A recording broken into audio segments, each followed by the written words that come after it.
ചെമ്പന്തൊട്ടിയിലെ bishop Vallopilly സ്മാരക കുടിയേറ്റ museum ഉദ്ഘാടനം ചെയ്തു. കുടിയേറ്റ മ്യൂസിയത്തിൽ മലബാർ കുടിയേറ്റത്തിന് മുൻപ് കുടിയേറ്റം മലബാറിലേക്ക് നേരിട്ട വെല്ലുവിളികൾ, കാർഷികാഭിവൃദ്ധി, നിലനിൽപ്പിനായുള്ള സമരങ്ങൾ, ദുരിതത്തിൽ താങ്ങായി നേടാനുണ്ട് പുതിയൊരു ലോകം, ബിഷപ്പ് വള്ളോപ്പള്ളി കുടിയേറ്റ ജനതയുടെ പിതാവ് എന്നീ തലക്കെട്ടുകളിൽ 8 ഗാലറികളാണ് പ്രവർത്തിക്കുന്നത്.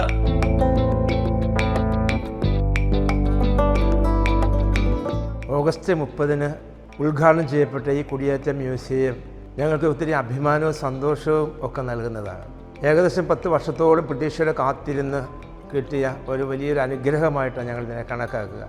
ഇന്ത്യയിൽ ആദ്യമായിട്ടാണ് ഒരു കുടിയേറ്റ മ്യൂസിയം ഉണ്ടാകുന്നതെന്ന്, വേറെ ഇന്ത്യയിൽ ഇനി കുടിയേറ്റ മ്യൂസിയം വേറെ ഇല്ല എന്നും അറിയാൻ സാധിക്കുമ്പോൾ അത് ഞങ്ങളുടെ ഈ നാട്ടിന് ലഭിച്ചതിൽ ഒത്തിരി സന്തോഷം ഞങ്ങൾക്കുണ്ട്. തീർച്ചയായിട്ടും ഇത് നേതൃത്വം കൊടുത്തവരെല്ലാവരെയും പ്രത്യേകമായിട്ട് ഓർക്കുന്നു.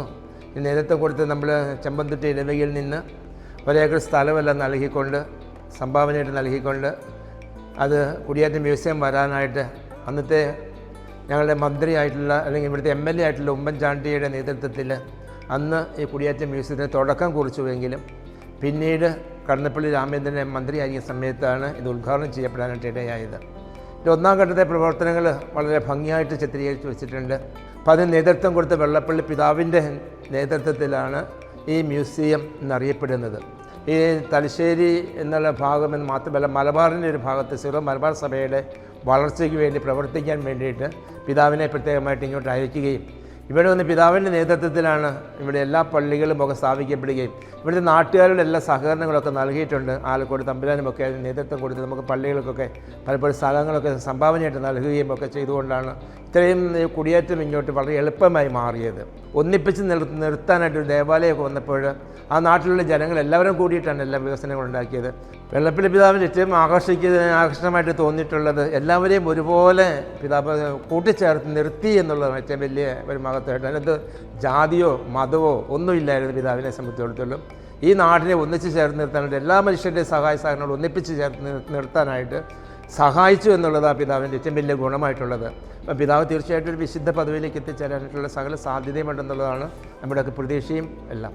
ഇവിടുത്തെ സാധനങ്ങൾ കളക്ട് ചെയ്യാനായിട്ട് ഗവൺമെൻറ്റിൻ്റെ നേതൃത്വത്തിൽ ഉദ്യോഗസ്ഥന്മാർ അവർ വന്ന് ഇതിനകത്ത് യാദവിൻ്റെ നേതൃത്വത്തിൽ ഒരു ഉണ്ടായിരുന്നു. അപ്പോൾ അവരൊക്കെ വന്ന് നേതൃത്വം കുറച്ച് കളക്റ്റൊക്കെ ചെയ്തു. സാധനങ്ങളൊക്കെ വീടുകളിലൊക്കെ പോയി ഞാൻ പള്ളിയിൽ അനൗൺസ് ചെയ്തു. അപ്പോൾ അതനുസരിച്ച് ഈ നാട്ടിലെ കുറേ സ്ഥലങ്ങൾ അവർ എല്ലാ വീടുകൾ കയറി ഇറങ്ങി കുറേ സാധനങ്ങൾ കളക്ട് ചെയ്തു. അങ്ങനെയാണ് ഈ താളിയോലകളും അങ്ങനെയുള്ള കാര്യങ്ങളൊക്കെ ലഭിച്ചിട്ടുള്ള കുറേ കാര്യങ്ങൾ അവിടെ നിന്ന് ലഭിച്ചിട്ടുണ്ട്. അതുകൂടാതെ ഇപ്പോൾ AKCCയുടെ നേതൃത്വത്തിൽ ഈ വെങ്കല പ്രതിമ ഉണ്ടാക്കാനായിട്ട് കളക്ട് ചെയ്ത് കുറേ സാധനങ്ങളുണ്ട്. അതിനകത്ത് കുറച്ച് സാധനങ്ങളൊക്കെ ഇവിടെ മ്യൂസിയത്തിൽ വെച്ചിട്ടുണ്ട്. അപ്പോൾ ബാക്കിയുള്ള സാധനങ്ങളൊക്കെ കളക്ട് ചെയ്തൊക്കെ ഇങ്ങനെ നമ്മളവിടെ പ്രതിമ ഉണ്ടാക്കാനായിട്ട് ഉപയോഗിച്ചിട്ടുണ്ട്, കൊടുത്തു വിട്ടിട്ടുണ്ട്. ചെമ്പന്തൊട്ടി ഇനിയിപ്പം തുടർന്ന് ഈ മ്യൂസിയം എന്ന പേരിൽ തന്നെ ലോകത്ത് എല്ലായിടത്തും അറിയപ്പെടാൻ സാധ്യതയുള്ളൊരു സ്ഥലമാണ്. കാരണം ഈ മ്യൂസിയത്തിൻ്റെ ലിസ്റ്റിൽ വരുമ്പോഴത്തേക്ക് ലോകത്ത് എവിടെ നോക്കിയാലും തീർച്ചയായിട്ടും ഒരു കുടിയേറ്റ മ്യൂസിയം എന്ന രീതിയിൽ ചെമ്പന്തൊട്ടി അറിയപ്പെടും.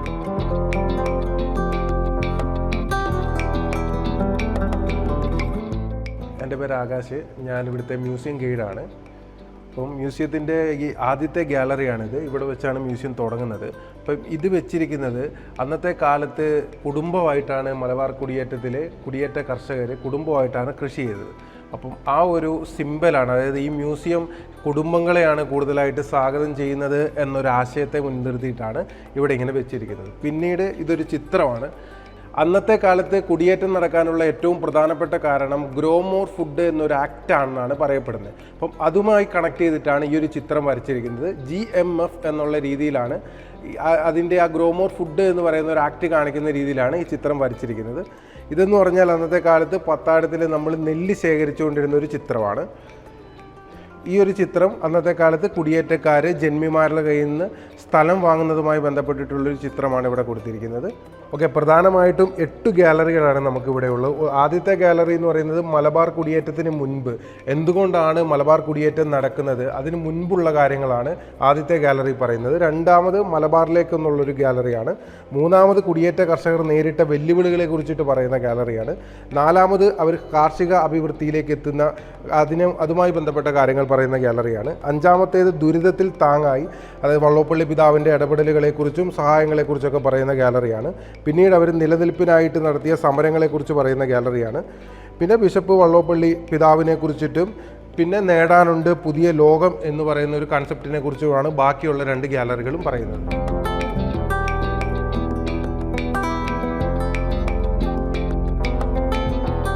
അന്നത്തെ കാലത്ത് 2ാം ലോക മഹായുദ്ധ കാലത്ത് ജപ്പാൻ ബർമ്മ പിടിച്ചെടുക്കുന്ന സമയത്ത് ഈ ബ്രിട്ടീഷ് ഗവൺമെൻറ്റിൻ്റെ കീഴിലുള്ള പ്രദേശങ്ങളെല്ലാം ഭക്ഷ്യദാരിദ്ര്യം ഉണ്ടായി. അപ്പം അതിനെ മറികടക്കാൻ വേണ്ടി അവർ മുന്നോട്ട് വെച്ച ഒരു ആക്റ്റാണ് ഗ്രോ മോർ ഫുഡ് എന്ന് പറയുന്ന ഒരു ആക്ട്.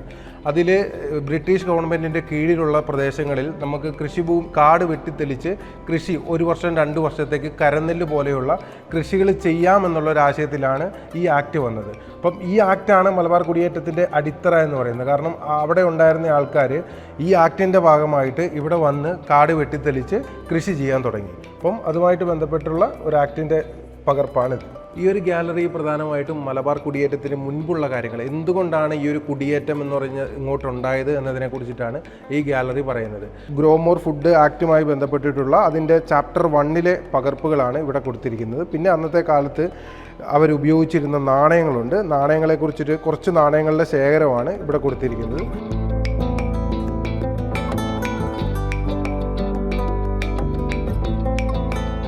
യാത്രാമാർഗങ്ങളാണ്. അന്നത്തെ കാലത്ത് എറണാകുളത്തു നിന്നും ആലുവയിൽ നിന്നൊക്കെ ട്രെയിൻ കയറി ആൾക്കാർ വരികയും കോഴിക്കോടും വളപട്ടണത്തും തലശ്ശേരിയിലൊക്കെ ആയിട്ട് ഇറങ്ങിയിട്ടാണ് മലബാറിൻ്റെ പല പ്രദേശങ്ങളിലേക്കായിട്ട് ആൾക്കാർ വരുന്നത്. അപ്പോൾ അവരെങ്ങനെയാണ് വന്നത് എന്നാണ് ഈ ഒരു ഗാലറി കാണിക്കുന്നത്. അതായത് ചെങ്ങാടങ്ങളിലൂടെയും കാൽനടയായിട്ടൊക്കെയാണ് അവർ ആ ഒരു കാലത്ത് ഇങ്ങോട്ട് കുടിയേറി എത്തിയത്. അപ്പം അവർ ഉപയോഗിച്ച മാർഗ്ഗങ്ങൾ, എങ്ങനെയാണ് ഇവിടെ എത്തിപ്പെടാൻ വേണ്ടി അവർ ഉപയോഗിച്ച മാർഗ്ഗങ്ങളാണ് ഈ ഒരു ഗാലറി പറയുന്നത്. മലബാറിൻ്റെ പല പ്രദേശങ്ങളിലായിട്ട് ലഭിച്ച താളിയോല ഗ്രന്ഥങ്ങളാണ് ഇവിടെ കൊടുത്തിരിക്കുന്നത്. അന്നത്തെ കാലത്തെ അവരുടെ സ്ഥലമിടപാടുകളെ കുറിച്ചിട്ടൊക്കെയാണ് ഇത് പ്രതിപാദിക്കുന്നത്. 1921 തൊട്ട് ഏകദേശം 3 ഘട്ടമായിട്ടാണ് മലബാർ കുടിയേറ്റം നടക്കുന്നത്. ഈ മലബാർ കുടിയേറ്റത്തിൻ്റെ പ്രാധാന്യവും അല്ലെങ്കിൽ ഒരു കേരള ചരിത്രത്തിൻ്റെ ഒരു ഐതിഹാസികമായ ഒരു ഏടായി മലബാർ കുടിയേറ്റം മാറ്റുന്നതിൽ പുസ്തകങ്ങൾ ഒരുപാട് പങ്കുവഹിച്ചിട്ടുണ്ട്. അപ്പോൾ മലബാർ കുടിയേറ്റത്തെക്കുറിച്ച് പ്രതിപാദിക്കുന്ന പ്രധാനപ്പെട്ട പുസ്തകങ്ങളെ കുറിച്ചിട്ടാണ് ഈ ചിത്രത്തിൽ ഇവിടെ കൊടുത്തിരിക്കുന്നത്. അന്നത്തെ മധ്യ തിരുവിതാംകൂറിൻ്റെ പല പ്രദേശങ്ങളിൽ താമസിക്കുന്നവർ മലബാറിലേക്ക് കുടിയേറ്റം ചെയ്യുമ്പോൾ അവിടുത്തെ പള്ളികളിൽ പ്രാർത്ഥിക്കുമായിരുന്നു. അതായത് അവർ മലബാറിൽ വന്നു കഴിഞ്ഞാൽ അവരാഗ്രഹിക്കുന്ന കാര്യങ്ങൾ നടന്നു കഴിഞ്ഞാൽ സ്വാഭാവികമായിട്ടും അവർ തിരിച്ചു വന്ന് കോട്ടയത്ത് അല്ലെങ്കിൽ മധ്യ തിരുവിതാംകൂറിലെ പള്ളികളിൽ വന്ന് അവർ പ്രാർത്ഥിച്ച പള്ളികളിൽ വന്ന് അവർ സാക്ഷ്യം പറയുമെന്നതായിരുന്നു അവർ പ്രാർത്ഥിച്ചത്. ഈ സാക്ഷ്യം പറഞ്ഞതിൻ്റെ അടിസ്ഥാനത്തിൽ അത് കേട്ടിട്ട് മലബാറിലേക്ക് കുടിയേറിയ ഒരുപാട് പേരുണ്ട്. അങ്ങനെ കുടിയേറി വന്നവർക്ക് വേണ്ട കാര്യങ്ങളൊക്കെ നടപ്പിലാക്കിയിരുന്നത് പള്ളിയായിരുന്നു. അവർക്ക് എങ്ങനെ കൃഷി ചെയ്യണം, അല്ലെങ്കിൽ നമ്മൾ കൃഷിക്ക് ഉപയോഗിക്കേണ്ട വസ്തുക്കൾ, അവർക്ക് വേണ്ട താമസ സൗകര്യങ്ങൾ, അങ്ങനെയുള്ള കാര്യങ്ങളൊക്കെ പള്ളി ഒരുക്കിയിരുന്നു. അപ്പോൾ അതുമായിട്ടൊരു ബന്ധപ്പെട്ട ഒരു ചിത്രമാണ് ഇവിടെ കൊടുത്തിരിക്കുന്നത്.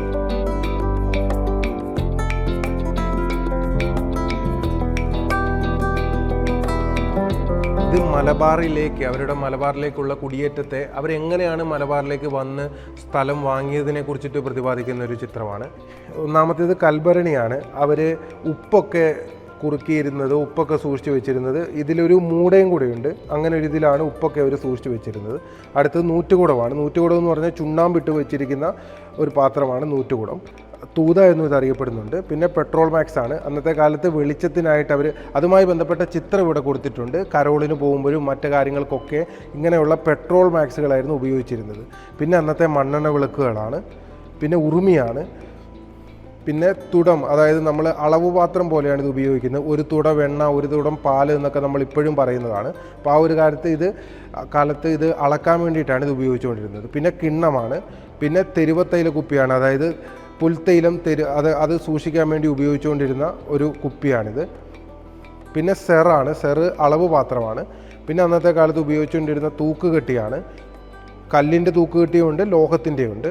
പിന്നെ വെള്ളിക്കോലാണ്. വെള്ളിക്കോല് തൂക്കാനും അളക്കാനൊക്കെ വേണ്ടിയിട്ടാണ് വെള്ളിക്കോൽ ഉപയോഗിച്ചുകൊണ്ടിരുന്നത്. പിന്നെ പാതാളക്കരണ്ടിയാണ്. പാതാളക്കരണ്ടി കിണറ്റിലൊക്കെ നമ്മുടെ കുടവോ പാത്രങ്ങളോ അങ്ങനെയൊക്കെ വീണ് പോയി കഴിഞ്ഞ് കഴിഞ്ഞാൽ അത് എടുക്കാൻ വേണ്ടിയിട്ടാണ് പാതാളക്കരണ്ടി ഉപയോഗിച്ചുകൊണ്ടിരുന്നത്.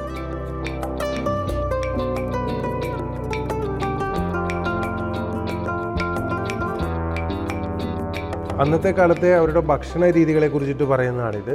അതായത് പലതരത്തിലുള്ള ഭക്ഷണങ്ങൾ, അതായത് മലബാറിന് പരിചയമില്ലാത്ത പലതരത്തിലുള്ള ഭക്ഷണങ്ങൾ കുടിയേറ്റക്കാർ കൊണ്ടുവന്നിരുന്നു.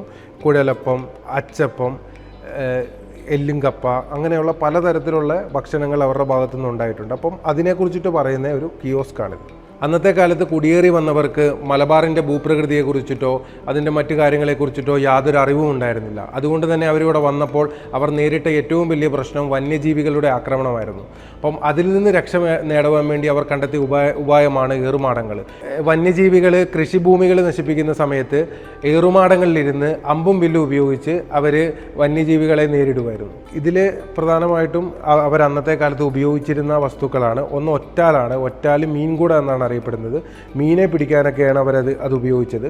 പിന്നെ തടിയുരലുണ്ട്. തടിയുരൽ ആദ്യകാലത്ത് ചരിത്രകാരന്മാരൊക്കെ പറയുന്ന അവർ വെടിമരുന്നൊക്കെ ഉണ്ടാക്കാൻ വേണ്ടി തടിയുരൽ ഉപയോഗിച്ചിരുന്നു എന്ന് പറയുന്നു. പിന്നെ വാട്ടുകപ്പ നമുക്കിവിടെ കാണാൻ പറ്റും, വട്ടളം കാണാൻ പറ്റും. പിന്നെയുള്ളത് അടിച്ചിലാണ്, അതായത് എലികൾ അങ്ങനെയുള്ള ചെറിയ ജീവികളെയൊക്കെ പിടിക്കാനായിട്ടാണ്. പിന്നെ കൽത്തൊട്ടി, കല്ലൂരലൊക്കെയാണ്. ചൂരൽക്കൊട്ടയിലാണ് ഈ വാട്ടുകപ്പ ഇത് ചെയ്തേക്കുന്നത്. അന്നത്തെ കാലത്ത് അതൊരു കൂട്ടായ്മയുടെയും കൂടെയായിരുന്നു. കാരണം അവർ ഒരുമിച്ച് നിന്നാണ് കപ്പയൊക്കെ വാട്ടിയിരുന്നത്. പിന്നെ വട്ടളമാണ്, അത് വാട്ടാൻ ഉപയോഗിച്ചിരുന്ന വട്ടളത്തിലാണ് അവർ വാട്ടിയിരുന്നത്. അന്നത്തെ കാലത്ത് ഇവിടുത്തെ പ്രദേശങ്ങളിൽ കൂടുതലായിട്ട് തെരുവപ്പുല്ലുകൾ നിലനിന്നിരുന്നു. അപ്പം അവരതിനെ ഉപയോഗിച്ച് അതൊരു ഉപജീവന മാർഗമാക്കി മാറ്റി. തെരുവപ്പുല്ല് വാറ്റി അവർ പുൽത്തൈലം അങ്ങനെയുള്ള കാര്യങ്ങളൊക്കെ ഉണ്ടാക്കി. അപ്പം അതെങ്ങനെയാണ് വാറ്റുന്നത് എന്നതിനെക്കുറിച്ചിട്ടുള്ള ഒരു മോഡലാണ് ഇവിടെ കൊടുത്തിരിക്കുന്നത്.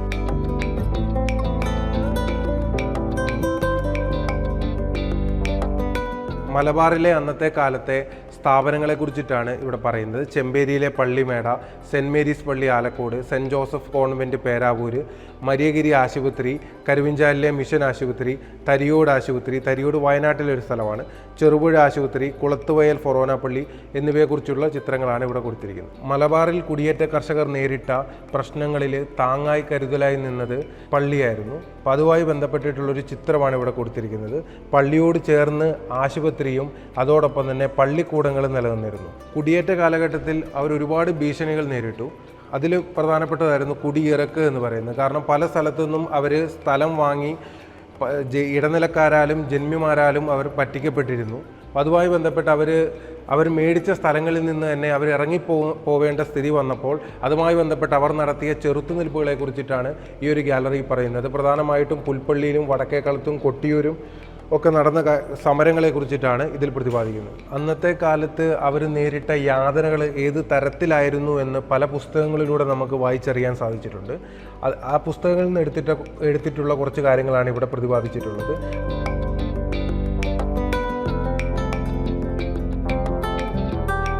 മലബാർ കുടിയേറ്റത്തെ വളർത്തുന്നതിൽ മാർ സെബാസ്റ്റ്യൻ വള്ളോപ്പള്ളിയുടെ പങ്ക് വളരെ വലുതാണ്. അപ്പം അദ്ദേഹം ഉപയോഗിച്ചിരുന്ന അല്ലെങ്കിൽ അദ്ദേഹത്തെ സംബന്ധിക്കുന്ന വസ്തുക്കളാണ് അദ്ദേഹത്തോടുള്ള ബഹുമാനപൂർവ്വമായിട്ടാണ് മ്യൂസിയത്തിൽ ഇങ്ങനെയൊരു ഗാലറി സെറ്റ് ചെയ്തിരിക്കുന്നത്. പിതാവ് ഉപയോഗിച്ചിരുന്ന ബൈബിൾ സ്റ്റാൻഡുണ്ട്, കാശ് രൂപങ്ങളുണ്ട്, അദ്ദേഹത്തിൻ്റെ സ്വന്തം കൈപ്പടയിൽ എഴുതിയിരുന്ന രേഖകളുണ്ട്, പേനയുണ്ട്, കണ്ണടയുണ്ട്, സ്റ്റാമ്പുകളുണ്ട്, കുർബാന സംബന്ധമായി ഉപയോഗിച്ചിരുന്ന വസ്തുക്കളുണ്ട്.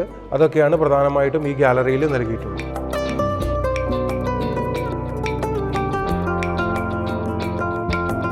എൻ്റെ പേര് നിഷാന്ത്, ഞാൻ മ്യൂസിയം ഗൈഡാണ്, ഇവിടുത്തെ സ്റ്റാഫാണ്. പിന്നെ ഈ ഒരു മ്യൂസിയം എന്ന് വെച്ചാൽ നമ്മൾ കുടിയേറ്റവുമായി ബന്ധപ്പെട്ട് എങ്ങനെയാണ് മലബാറിലേക്കുള്ള കുടിയേറ്റം എങ്ങനെയാണെന്ന് ഇപ്പോഴുള്ള തലമുറകൾക്കും അറിയാൻ വേണ്ടിയിട്ടും അവരെ അനുവദിച്ച യാതനകളും മറ്റ് കാര്യങ്ങളൊക്കെ മനസ്സിലാക്കാൻ വേണ്ടിയിട്ടാണ് ഈ ഒരു മ്യൂസിയം കുടിയേറ്റ മ്യൂസിയം എന്നായിട്ട് ഇവിടെ വകുപ്പ് ഏറ്റെടുത്തിരിക്കുന്നത്. നിരവധി പേര് ഇവിടെ സന്ദർശിക്കാൻ വരുന്നുണ്ട്. ഇവിടെ അടുത്ത് വിളക്കന്നൂർ എന്ന സ്ഥലത്തൊരു പള്ളിയുണ്ട്. അവിടെ ദിവ്യകാരുണ്യ അത്ഭുതം കാണാൻ വേണ്ടിയിട്ട് ആൾക്കാർ വരുന്നുണ്ട്, വിശ്വാസികൾ. അപ്പം അവർ അത് കണ്ട് തിരിച്ച് വരുന്ന വഴിക്ക് മ്യൂസിയം കണ്ട് പോകുന്നു.